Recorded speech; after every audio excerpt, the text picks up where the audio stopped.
कांग्रेस भारत को भाषा, प्रांत, जात पात में तोड़ना चाहती है। इसलिए आपको इस चुनाव में कांग्रेस को फिर एक बार सबक सिखाना है। साथियों, कांग्रेस हर उस काम का विरोध करती है जो देश हित में होता है। कांग्रेस हर उस ताकत के साथ खड़ी हो जाती है जो देश विरोधी होती है। आप देखिए, हम लोग देश में, राजस्थान में शक्ति की उपासना करते हैं, माता की उपासना करते हैं, लेकिन कांग्रेस के शहजादे कहते हैं कि वो हिंदू धर्म की शक्ति का विनाश कर देंगे। अरे मेरी माताओं बहनों की ताकत तुम नहीं जानते हो। किसी मर्द को आगे नहीं बढ़ाने पड़ेगा। ये शक्ति को नष्ट करने वालों को ये मेरी माता बहनें ही निपट लेगी।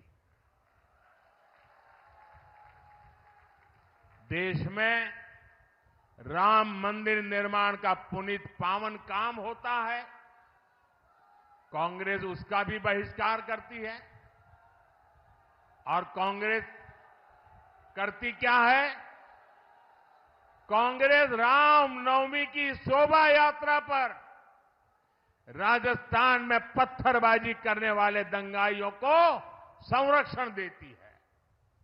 देश पे घुसपैठिए आते हैं तो कांग्रेस उनका स्वागत करती है, लेकिन भारत विभाजन का विरोध करने वाले हमारे दलित और सिख भाई बहनों को नागरिकता देने वाले सीएए का ये विरोध करते हैं।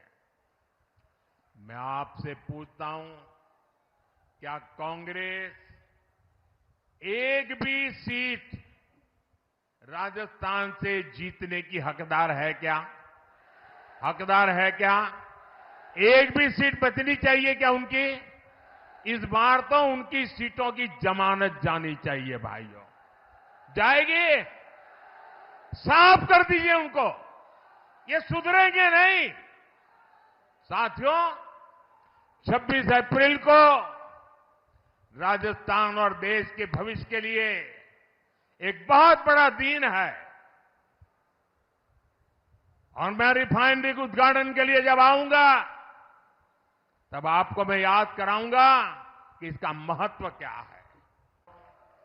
एससी, एसटी, ओबीसी भाइयों और बहनों के साथ दशकों तक भेदभाव करने वाली कांग्रेस आजकल एक पुरानी रिकॉर्ड बजा रही है। जब भी चुनाव आता है, संविधान के नाम पर झूठ बोलना ये इंडिया अलायंस के सब साथियों की फैशन बन गई है। वो कांग्रेस जिसने बाबा साहब के जीते जी उन्हें चुनाव हरवाया, जिसने बाबा साहब को भारत रत्न नहीं मिलने दिया, जो वो कांग्रेस जिसने देश में आपातकाल लगाकर संविधान को खत्म करने की कोशिश की, आज वो मोदी को गाली देने के लिए संविधान के नाम पर झूठ की आड़ ले रही है। ये मोदी है जिसने देश में पहली बार संविधान दिवस मनाना शुरू किया। ये कांग्रेस वालों ने संविधान दिवस मनाने का विरोध किया था। पार्लियामेंट में भाषण है उनका। क्या बाबा साहब का ये अपमान है कि नहीं है? संविधान का अपमान है कि नहीं है?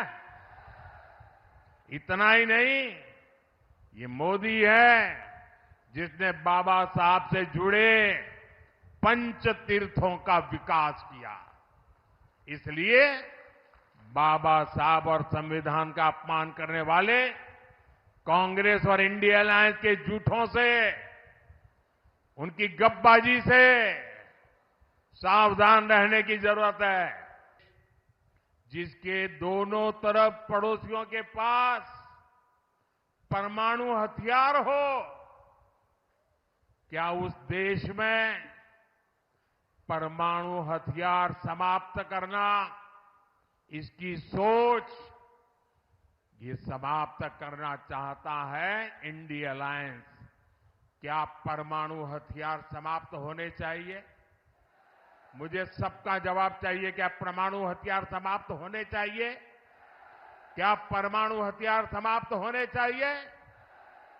मैं जरा कांग्रेस को पूछना चाहता हूं, आपके ये साथी, ये आपके इंडिया अलायंस के साथी किसके इशारे पर काम कर रहे हैं? ये कैसा गठबंधन है जो भारत को शक्तिहीन करना चाहता है? आखिर किसके दबाव में आपका ये गठबंधन हमारे परमाणु ताकत को समाप्त करना चाहता है? एक तरफ मोदी भारत को शक्तिशाली राष्ट्र बनाने में जुटा है, वहीं इंडी गठबंधन वाले भारत को कमजोर देश बनाने का ऐलान कर रहे हैं।